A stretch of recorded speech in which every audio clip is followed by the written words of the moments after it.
পাচার হওয়া টাকা দেশে ফেরাতে ব্রিটিশ সরকারের সহযোগিতা চাইলেন প্রধান উপদেষ্টা ডক্টর মোহাম্মদ ইউনূস। বাণিজ্য ও রোহিঙ্গা ইস্যুতে জাপানের সহযোগিতা কামনা। ১.৫ মাস পর হাসপাতাল থেকে ফিরোজায় ফিরলেন বেগম জিয়া। গাড়িবহর ঘিরে নেতা কর্মীদের ভিড়। প্রতিষ্ঠাবার্ষিকী উপলক্ষে বিএনপির ৫ দিনব্যাপী কর্মসূচি ঘোষণা।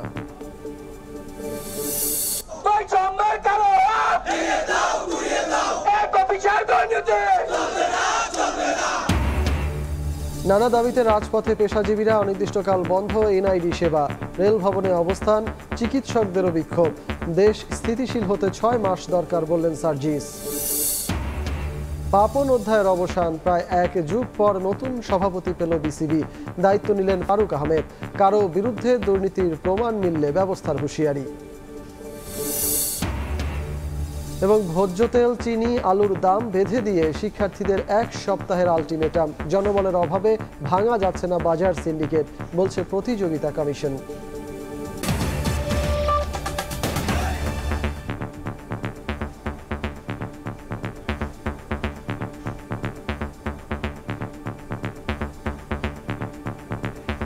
এবার অন্য প্রসঙ্গ। পাচার হওয়া টাকা দেশে ফেরাতে যুক্তরাজ্য সরকারের সহযোগিতা চেয়েছেন অন্তর্বর্তী সরকারের প্রধান উপদেষ্টা ডক্টর মোহাম্মদ ইউনূস। বিকেলে যমুনায় প্রধান উপদেষ্টার সঙ্গে বাংলাদেশে নিযুক্ত ব্রিটিশ হাই কমিশনার সাক্ষাৎ করতে এলে এ আহ্বান জানান তিনি।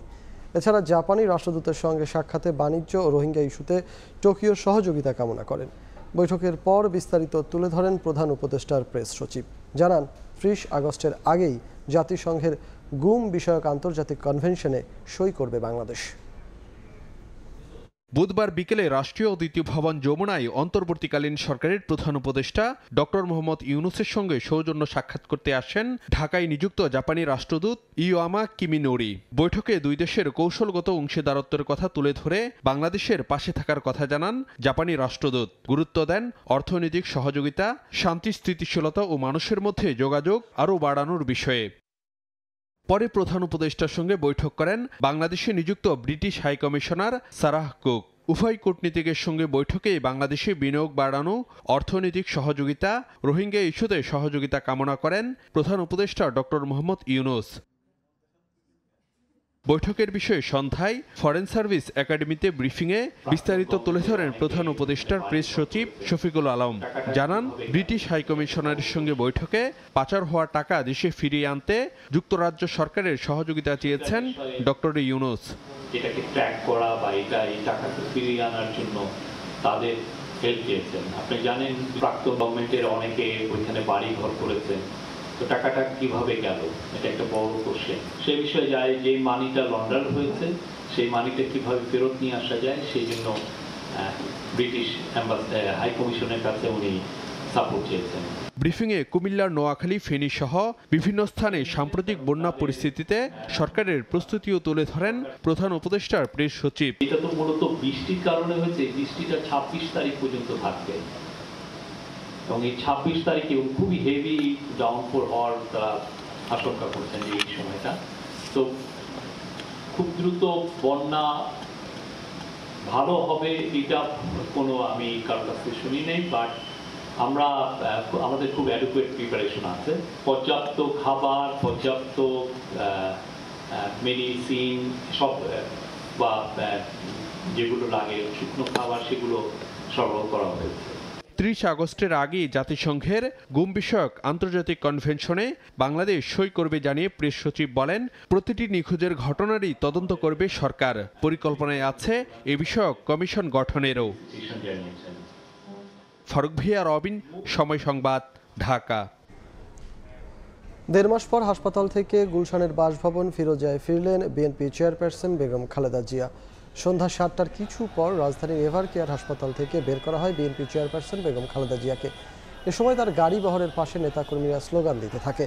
ফিরোজায় পৌঁছালে বেগম জিয়াকে স্বাগত জানান কর্মী সমর্থকরা।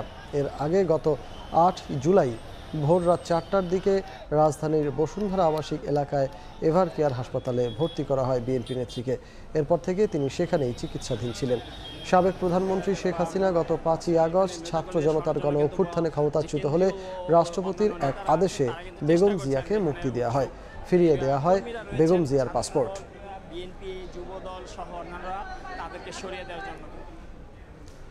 সন্ত্রাস ঠেকাতে সবাইকে এগিয়ে আসার আহ্বান জানিয়ে বিএনপি মহাসচিব মির্জা ফখরুল ইসলাম আলমগীর বলেছেন, কেউ এ ধরনের অপচেষ্টা করলে আইন শৃঙ্খলা বাহিনীর হাতে তুলে দিতে হবে। বিকেলে নয়াপল্টনে আয়োজিত বিএনপির যৌথ সভা শেষে একথা বলেন তিনি। আগামী 1 সেপ্টেম্বর দলের প্রতিষ্ঠাবার্ষিকী উপলক্ষে 5 দিনব্যাপী কর্মসূচি ঘোষণা করেন তিনি। এখন সবাইকে কিন্তু নিজের দায়িত্ব নিয়ে আমাদেরকে এই বিজয়কে সুসংগত করতে হবে। আজকে কেউ যদি সন্ত্রাস করতে চায়, কেউ যদি আপনার চাঁদাবাজি বা অন্য কিছু করে আপনার ক্ষতি করতে চায়, সেটাকে আমাদেরকে রাজনৈতিক নেতৃবৃন্দকে আমাদেরকে সেটাকে রুখে দিতে হবে এবং সেটাকে প্রতিরোধ করতে হবে। বিএনপির 46তম প্রতিষ্ঠা বার্ষিকী যে পালন করতে যাচ্ছি 31 আগস্ট অর্থাৎ 1 সেপ্টেম্বর, একদিন আগে আলোচনা সভা। 1 সেপ্টেম্বর শহীদ প্রেসিডেন্ট জিয়াউর রহমান বীর উত্তমের মাজারে আপনার জিয়ারত, ফতেহ পাঠ ও সুলতান নিবেশ। প্রায় 10 বছর পর বিএনপির সঙ্গে আনুষ্ঠানিক বৈঠক করল চীন। বেলা 11টায় বিএনপি চেয়ারপারসনের গুলশান কার্যালয়ে দলটির নেতাদের সঙ্গে বৈঠক করেন ঢাকায় নিযুক্ত দেশটির রাষ্ট্রদূত ইয়াও ওয়েন। এ সময় তিনি জানান, বাংলাদেশের সঙ্গে সম্পর্ক আরও সুদৃঢ় করবে চীন। বৈঠক শেষে বিএনপি মহাসচিব বলেন, চীন আধিপত্যে বিশ্বাস করে না, ভূ রাজনৈতিক পরিস্থিতিতে তারা বাংলাদেশের পাশে থাকবে। চীনের পতাকাবাহী গাড়ি ঢুকছে বিএনপি চেয়ারপারসনের গুলশান কার্যালয়ে। এসেছেন বাংলাদেশে নিযুক্ত চীনের রাষ্ট্রদূত। প্রায় 10 বছর পর আনুষ্ঠানিক বৈঠক করতে বিএনপি নেতাদের সঙ্গে বসেন চীনের রাষ্ট্রদূত ইয়াও ওয়েন। আওয়ামী লীগ সরকার ক্ষমতায় থাকতে চীনকে এককেন্দ্রিক সম্পর্ক উন্নয়নে অনেকটা বাধ্য করে ক্ষমতাচ্যুত শেখ হাসিনা। দীর্ঘদিন পর এই বৈঠক বিএনপির সঙ্গে। দলটির নেতাদের মধ্যে ছিলেন মহাসচিব মির্জা ফখরুল ইসলাম আলমগীর ও স্থায়ী কমিটির সদস্য ডক্টর খন্দকার মোশাররফ হোসেন সহ বেশ কয়েকজন। পরে গণমাধ্যমে কথা বলেন চীনের রাষ্ট্রদূত। তিনি বলেন, বাংলাদেশকে সব ধরনের সহায়তা করবেন তারা, তবে অভ্যন্তরীণ কোনো বিষয়ে হস্তক্ষেপ করবে না চীন। অন্তর্বর্তীকালীন সরকারের প্রতি সমর্থন জানিয়ে ইয়াও ওয়েন প্রত্যাশা করেন, অল্প কিছুদিনের মধ্যে বাংলাদেশের পরিস্থিতি স্বাভাবিক হবে।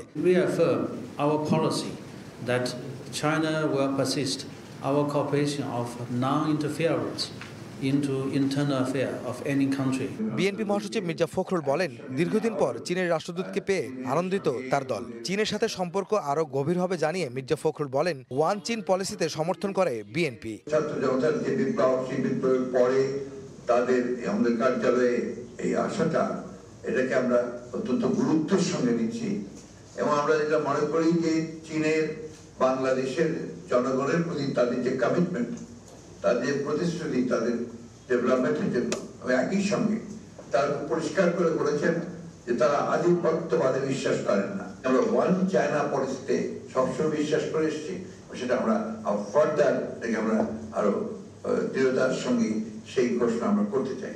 বিএনপির সাথে চীনের কমিউনিস্ট পার্টির যে সম্পর্ক তা আরো ঘনিষ্ঠ হবে জানিয়ে বাংলাদেশের উন্নয়নের জন্য চীনের বিনিয়োগ আরো বাড়বে বলেও আশা প্রকাশ করেন বিএনপি মহাসচিব।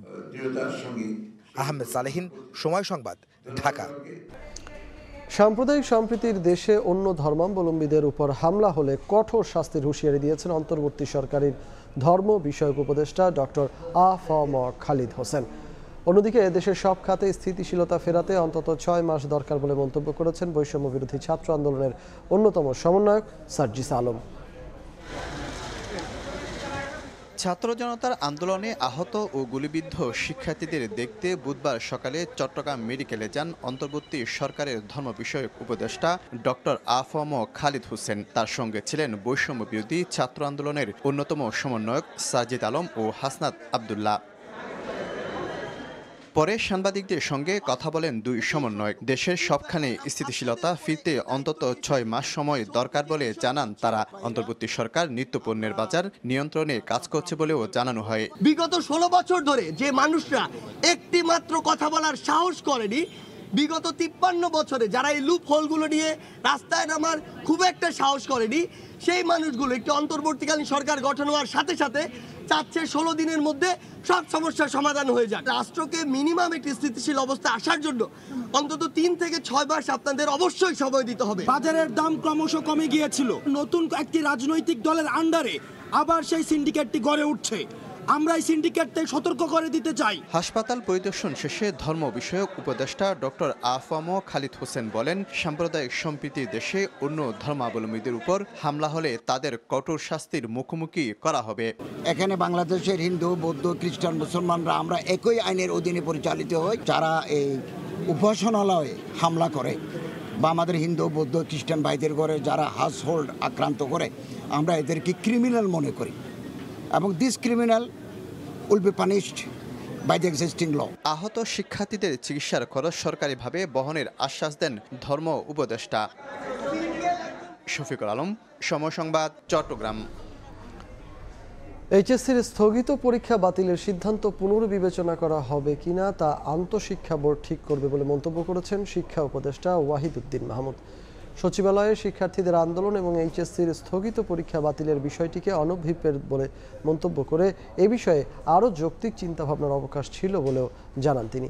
এদিকে দেশের অধিকাংশ বিশ্ববিদ্যালয়ে এখনও উপাচার্য না থাকায় শিক্ষা কার্যক্রম চালু করা ঠিক হবে না বলেও মনে করেন শিক্ষা উপদেষ্টা। ঘোষণা করেছিলাম অবশিষ্ট পরীক্ষার জন্য, সেই পরীক্ষাগুলো আমরা বাতিল করছি। এই সিদ্ধান্তের একদিন পরে বুধবার এইচএসসি পরীক্ষা সহ সমসাময়িক বিভিন্ন বিষয়ে সাংবাদিকদের সঙ্গে মত বিনিময় করেন শিক্ষা উপদেষ্টা ওয়াহিদুদ্দিন মাহমুদ। এ সময় তিনি স্থগিত পরীক্ষা বাতিলের আন্দোলনকে অনভিপ্রেত মন্তব্য করে বলেন, এ বিষয়ে আরও চিন্তাভাবনার সুযোগ ছিল। সচিবালয় এটা অরক্ষিত হয়ে পড়েছিল, যে ঘটনাগুলো ঘটেছে সেটা অনভিপ্রেত। শিক্ষা বোর্ডের চেয়ারম্যান মহোদয় বাকি পরীক্ষাগুলো বাতিল করার সিদ্ধান্ত দিয়েছেন। কলেজ কর্তৃপক্ষের কাছে আবেদন করব যে তারা যেন এই শিক্ষার্থীদের সকল বিষয়ে মূল্যায়নপত্রটা তাদেরকে দেওয়া হয়। আগের মতোই 1 জানুয়ারির মধ্যেই শিক্ষার্থীদের হাতে নতুন বই দেওয়ার চেষ্টা করা হবে বলে প্রশ্নের জবাবে জানান শিক্ষা উপদেষ্টা। জানুয়ারি মাসে সব বই, পাঠ্যপুস্তক ছাত্রদের হাতে পৌঁছে দিতে হয়, এমন পদ্ধতিতে ছাপানোর ব্যবস্থা করব। দেখতে অন্তত দৃষ্টিনন্দন হবে। দেশের অধিকাংশ বিশ্ববিদ্যালয়ে উপাচার্য নেই জানিয়ে নতুন করে নিয়োগ না হওয়া পর্যন্ত শিক্ষা কার্যক্রম চালু করা ঠিক হবে না বলেও মনে করেন তিনি। এগুলো সম্পূর্ণ অভিভাবকহীন, এগুলোকে চালুইত করা যাবে না অন্তত ভিসি উপাচার্য নিয়োগ না করে। বেসরকারি কলেজ এবং বেসরকারি যে মাধ্যমিক স্কুলগুলো যেই পরিচালনা বোর্ড ছিল, বহু বছরের পুঞ্জীভূত অনিয়ম। কিন্তু এটাও আমরা চাই না যে ছদ দখলের মতো রাজনৈতিকভাবে গঠিত বোর্ড চলে গেল, আবার আরেকটা একে দখল করে নিল। দলীয় ভিত্তিতে নয়, এবার যোগ্যতার ভিত্তিতেই বিশ্ববিদ্যালয়ের অভিভাবক নির্বাচিত করা হবে বলেও জানান শিক্ষা উপদেষ্টা। প্রসূন আশিস, সময় সংবাদ, ঢাকা। বোর্ড সভাপতির পর পরিবর্তন আসতে যাচ্ছে টাইগার টিম ম্যানেজমেন্টও। জাতীয় দলে চান্ডিকা হাথুরু সিংহের কোনো ভবিষ্যৎ দেখছেন না নতুন বোর্ড প্রধান। আগামী বছরের চ্যাম্পিয়ন্স ট্রফি পর্যন্ত মেয়াদ থাকলেও বিসিবি তার আগেই খুঁজতে চাইছে বিকল্প। যদিও চান্ডিকার সঙ্গে বোর্ডের চুক্তি এবং বিকল্প না পাওয়া গেলে আপাতত থেকে যেতে পারেন এই লঙ্কান। মাঠে ক্রিকেটার হিসেবে কিংবা বোর্ডে তামিমের অভিজ্ঞতা কাজে লাগাতে চান ফারুক। জাতীয় দলে সাকিবের ভবিষ্যৎ কী হবে সে বিষয়েও সিদ্ধান্ত নিতে চান নতুন বোর্ড সভাপতি। হাথুরু সিংহের সঙ্গে মতের অমিলে বিসিবি ছেড়েছিলেন ফারুক আহমেদ। সাবেক প্রধান নির্বাচক বোর্ডের প্রত্যাবর্তন ঘটালেন বোর্ড প্রধান হিসেবে। জাতীয় দলে এখন এই লঙ্কানের ভবিষ্যৎ কি? 2025 চ্যাম্পিয়ন্স ট্রফি পর্যন্ত মেয়াদ হাথুরুর। এর আগে তাকে বরখাস্ত করলে ক্ষতিপূরণ হিসেবে দিতে হবে প্রায় 2 কোটি টাকা। আর্থিক বিষয়টি তো আছেই, পাশাপাশি আইসিসির মেগা ইভেন্টের মাত্র 6 মাস আগে বিকল্প কোচ খুঁজে পাওয়া যাবে কিনা সে প্রশ্নও থাকছে। আপাতত নতুন বোর্ড তাই হাঁটতে চায় ধীরে চলনীতিতে। চান্দিকা হাথুরু সিং এর ব্যাপারে আমি এক্স্যাক্টলি আসলে কন্ট্রাক্টটা জানি না। আমি কিন্তু আগের স্ট্যান্ডেই আছি যে আমার মনে হয় যে যেটা আমি বলেছি ওইটা আমি কিন্তু বের হয়ে যায় না। বাট এখন যেমন আমার অফিসিয়ালি কিছু জিনিস দেখতে হবে যে মানে কেমনে কী করা দরকার, তার চেয়ে বেটার কাউকে পাইলাম কিনা, বা তার কাছাকাছি কারো ছোটো কাউকে পেলাম না যে আমাদের জন্য বেটার সার্ভিস করতে পারবে, এটা দেখবো, তারপর কথা বলবো। হাথুরুর মতন ভবিষ্যৎ অনিশ্চিত সাকিব আল হাসানেরও। সাবেক অধিনায়কের দেশে ফেরাটাও অনিশ্চিত।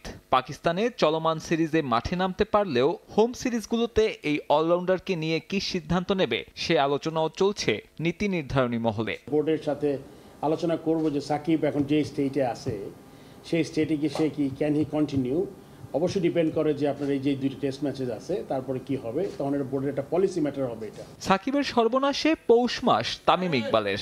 সব ঠিকঠাক থাকলে চ্যাম্পিয়ন্স ট্রফিতে প্রত্যাবর্তন ঘটবে সাবেক অধিনায়কের। তবে ফিটনেস কিংবা পারফরমেন্সের পরীক্ষায় উতরাতে না পারলে তামিমের অভিজ্ঞতাকে বোর্ডে কাজে লাগাতে চান ফারুক আহমেদ। আমি দেখতে চাই 2 বছর আরো ক্রিকেট খেলুক, আমি চাই আর কি।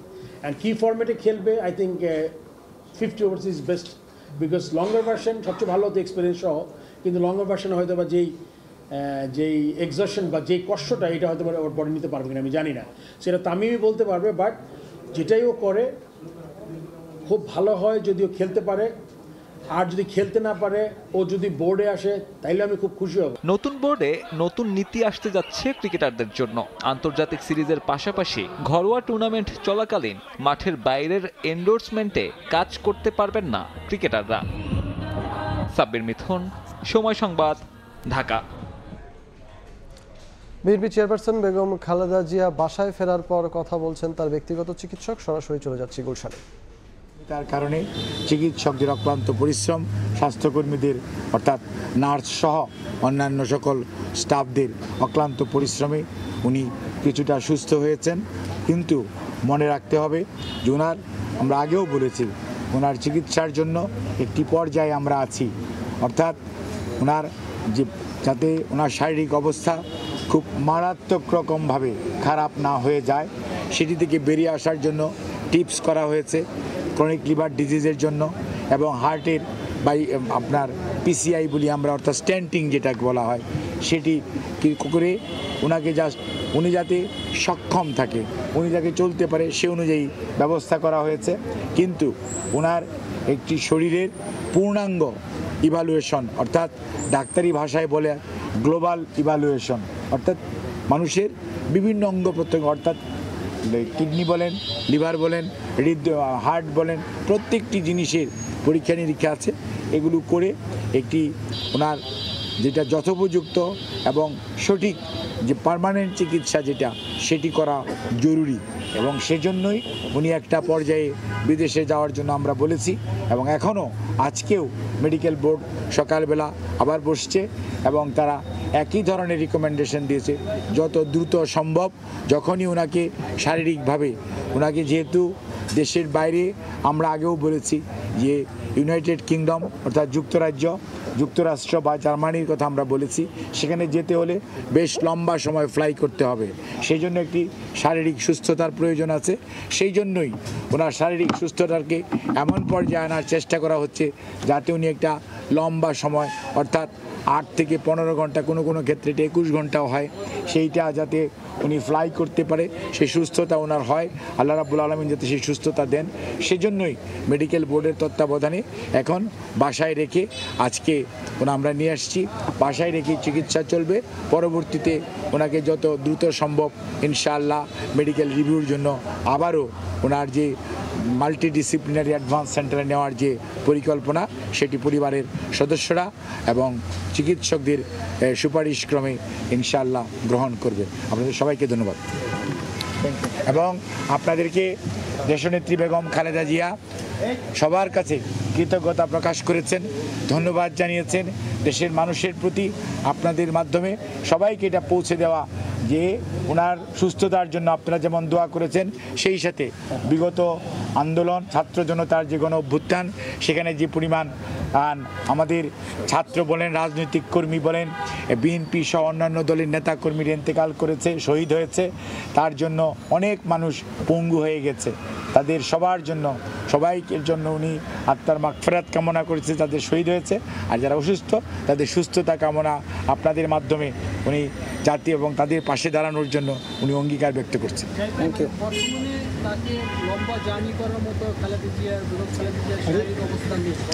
অ্যাকচুয়ালি 8 ঘন্টা, মনে করেন এটা যদি সিঙ্গাপুর হতো বা থাইল্যান্ড হতো, এটার ডিস্টেন্স 3 থেকে 4 ঘন্টা, 2.5 ঘন্টা, কিন্তু যখনই আমরা এটাকে ইউকে বা জার্মানি অথবা আমেরিকা চিন্তা করি, তখন স্বাভাবিকভাবেই এটা একটা লম্বা জার্নি। এই লম্বা জার্নিটার আপনাকে মনে রাখতে হবে টেক অফ এবং ল্যান্ডিং, এই সময় কিন্তু একটা প্রচণ্ড রকম নেগেটিভ প্রেশার হয়।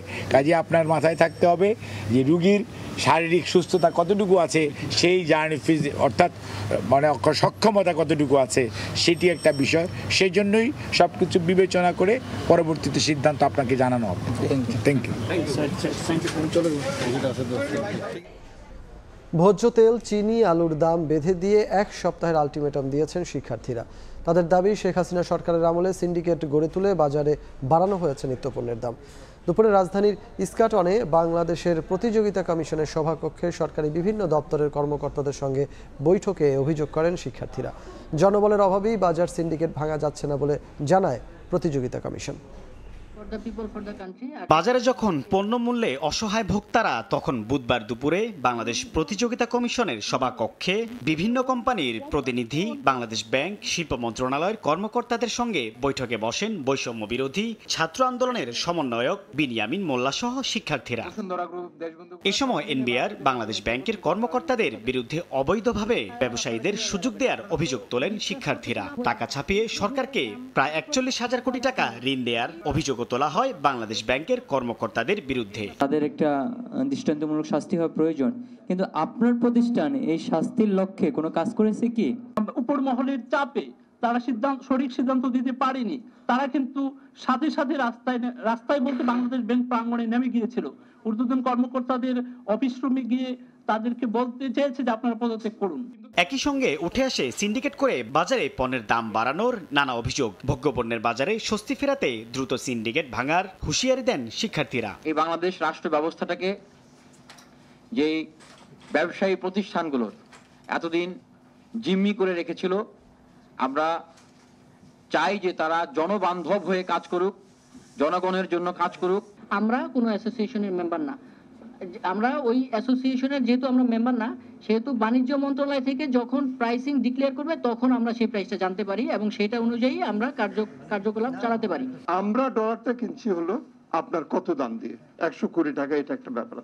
2 নম্বর হলো পার কেজি চিনিতে ইন্ডিয়া ট্যাক্স দেয় হলো 3 টাকা 72 পয়সা, আর আমি ট্যাক্স দিই 42 টাকা।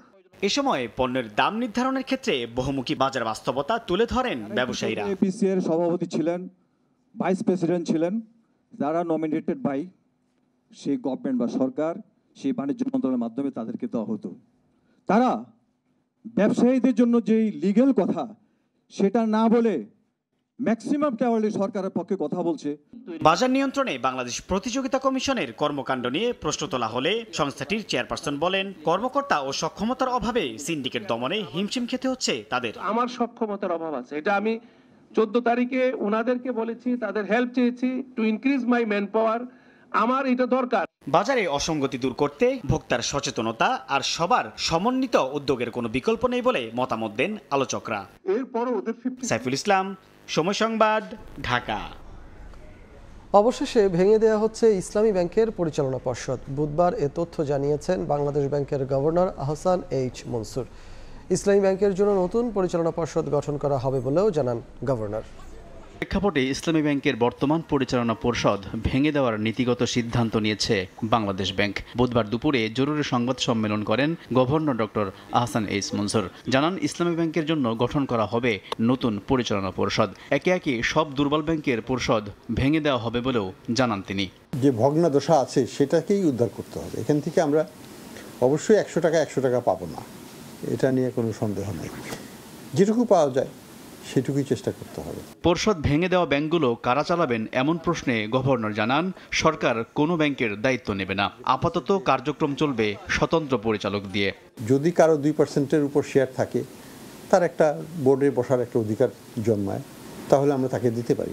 যদি কারো 2%-এর উপর না থাকে, তাহলে আমরা কাউকে দিতে পারবো না। ঢোকার উপযুক্ত এবং সে 2% শেয়ার আছে, তাহলে সে স্পন্সর শেয়ার হোল্ডার হিসেবে বোর্ডে যেতে পারবে। বেনামি ঋণ ও অর্থ পাচার ঠেকাতে গেল সোমবার এস আলম গ্রুপের নিয়ন্ত্রণে থাকা 6 ব্যাংকের ঋণ বিতরণ ও এলসি খোলা স্থগিত রাখার নির্দেশ দেয় বাংলাদেশ ব্যাংক। 2017 সালে ইসলামী ব্যাংকের নিয়ন্ত্রণ নেয় এস আলম। অভিযোগ আছে, এরপর থেকে নামে বেনামে অন্তত 50,000 কোটি টাকা বের করে নেয় চট্টগ্রাম ভিত্তিক এই গোষ্ঠী।